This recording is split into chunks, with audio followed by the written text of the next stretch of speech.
Alright.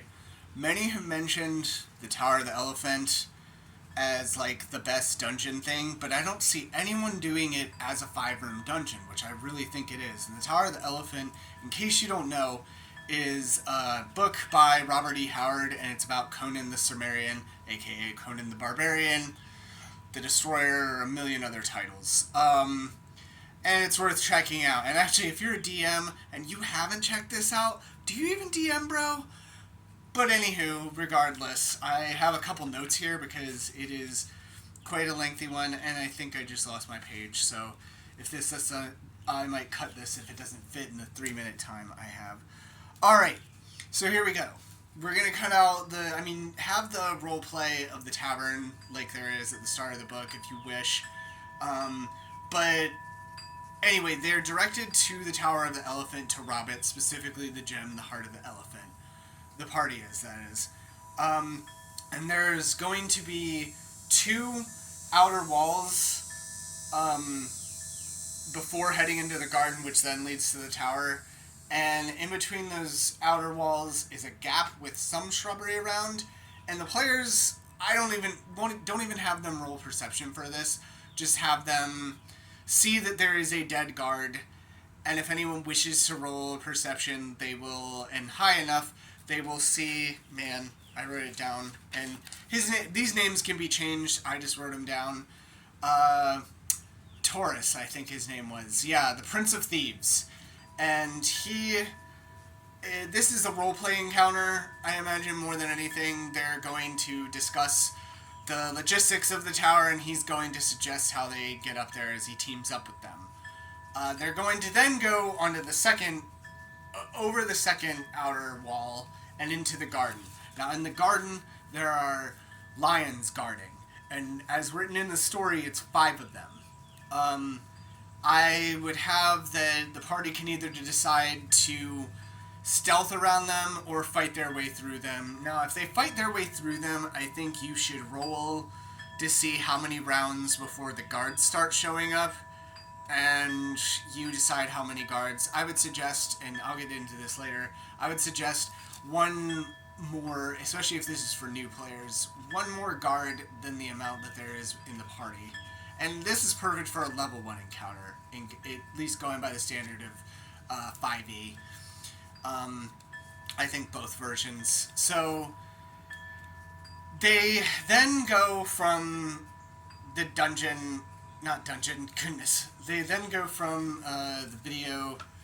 I might have to make this longer than a short, and I might have to do this later. I'm going to cut this part out. But anyway, I'm just realizing that now. They then go to the tower itself and are suggested to go at the top of the tower. Now, it's a 150-foot tall tower with no windows, no noticeable entry except for, I guess, the main door or gate, which is guarded by guards, and they're trying to avoid that. As Taurus, the Prince of Thieves, is throwing his rope over to get them to be able to climb up, a lion attacks them. Even if they've animal handled or knocked it out, I would just have, the 5 others, they now have a lion attacking them, and if they snuck past them, more lions arrive every round until all 6 are there. Then have, as they're so anyway, dealing with that, so that's room 2. Those are 2 dungeons, dungeon rooms. And this is still, I guess, part of 2. As they're climbing up, I would have, instead of a strength or dexterity check, they are rolling wisdom check to avoid the temptation to get the gems that are in the wall. And if any player tries to get the gems, you should make this really difficult for them and hold up the rest of the party. Anyway, just a fun little tidbit on that. And then they get to the top of it. There's a trap door that isn't locked, and then they're in a dark room. As they're searching this dark room, this is room number 3, and so will be the next room because they're connected. Taurus, the Prince of Thieves, finds the next trapdoor, but on accident, because it's sprung open by a trapdoor spider, is what I'm reflavoring it as, has now gotten him. And he's dead, and the party has to fight this spider, and if they follow, and the door should close as soon as he grabs him. Like, I don't even know if they left anything behind for them to see of him. They just saw, if any of them noticed, that he has been kidnapped and will head into the next room. But now they have to fight a giant spider, and there is, as the book describes it, silk sofas and a lot of treasure chests full of treasure around. And unless and maybe have them hear that this used to be a prince, and I'm going by the book. In the book, Conan just kills him. There's nothing he can do. But if, like, a cleric is a member of the party, and I don't think level 1 will have, like, a cure curse, but maybe... Anyway, maybe there's a way to heal him and replace one prince, quote-unquote, for another prince who will join the party as an NPC backup. But there really is no point in having a backup going forward. Once they kill the giant spider, they proceed down silver stairs into an ivory door. And in this ivory door, so that's 1, 2, 3 rooms by really the scenario standard. And coming to this door, they now enter it. And this is where it gets really interesting in my opinion. And this is no longer really combat scenario. Maybe the final room will have combat, and we'll get to that in a second. But so then this is a alien elephant creature, and he is tied to a giant sofa or chair. And this, I would have philosophical roleplay, and whether you check out the original source material or run it how you want to run it, he knows the people that Conan has murdered before this point, or the people that he killed that night even before entering the tower, because Conan's being like, I killed nobody coming to the tower, and the guy's like, yeah, by the time you came to the tower, but you participated in you killed a spider, which was a person, you killed someone on the road, and you killed someone at a tavern. Arguably, the guy at the tavern really deserved it. Conan's a bit of a darker world. It's closer to Dark Sun and more pulp fiction and more sword and sorcery than heroic fantasy. But anyway, he... oh gosh, sorry. I know I'm always setting timers. I'm kind of in a hurry for stuff, but...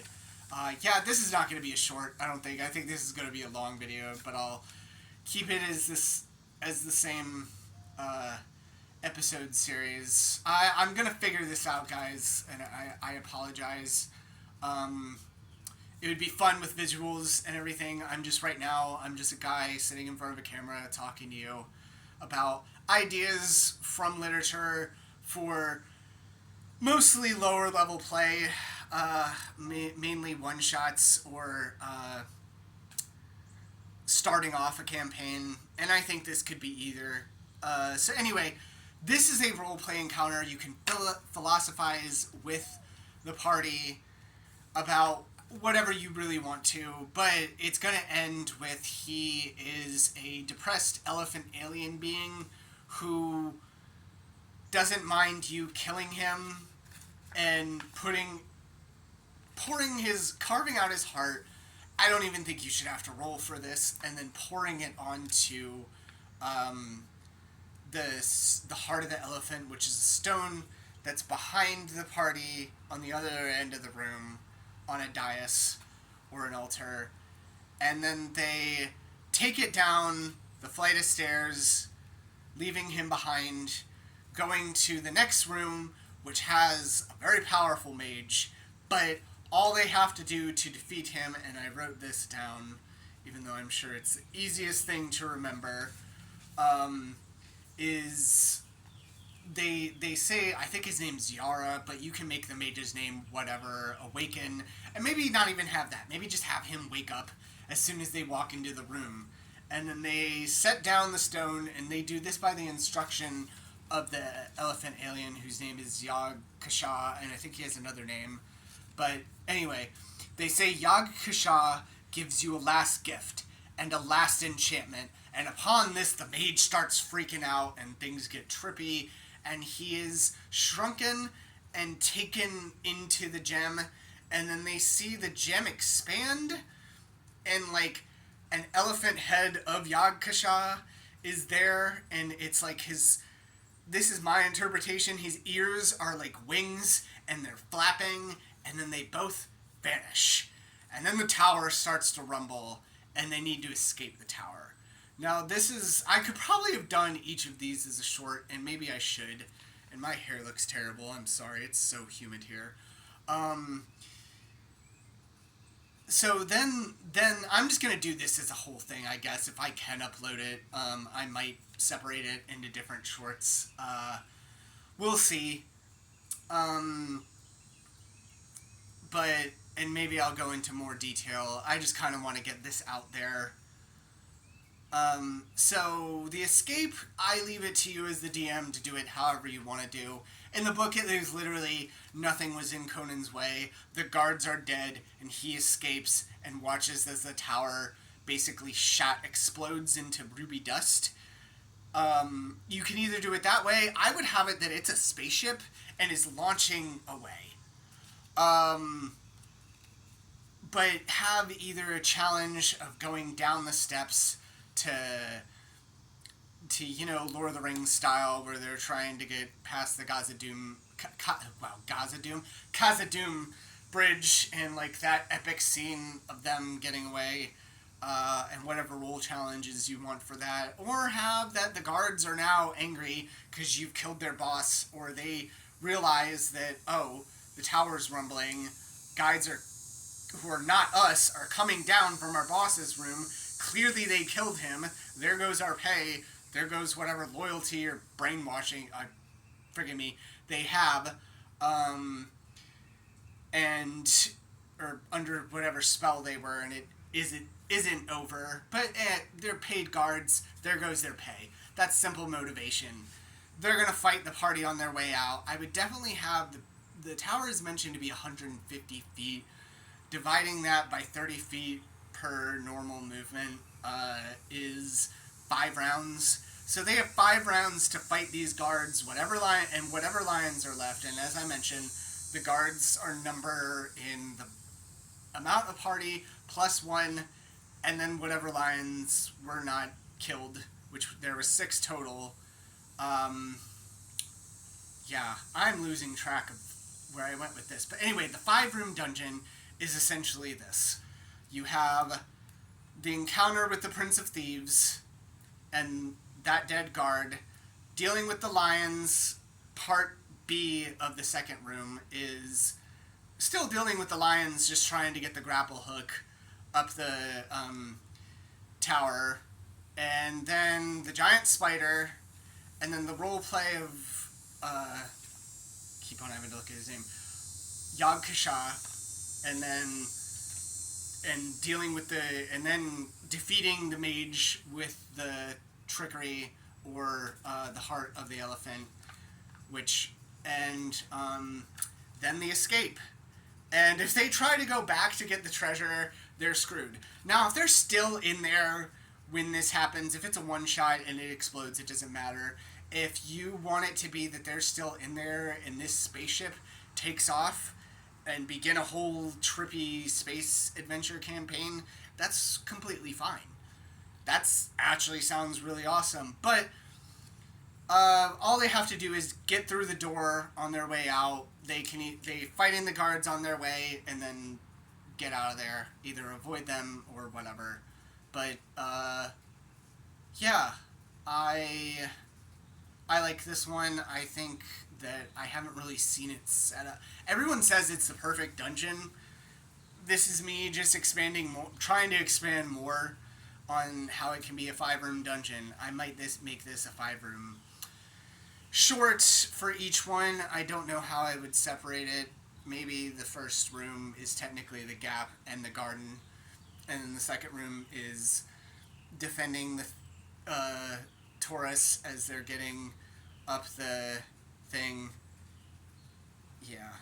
And then so on and so forth. Anyway, Tower of the Elephant, 5-room dungeon. check out that book, or I might ask permission.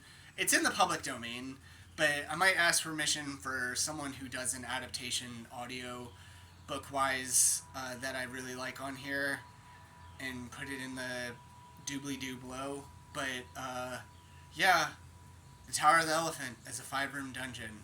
Let's go.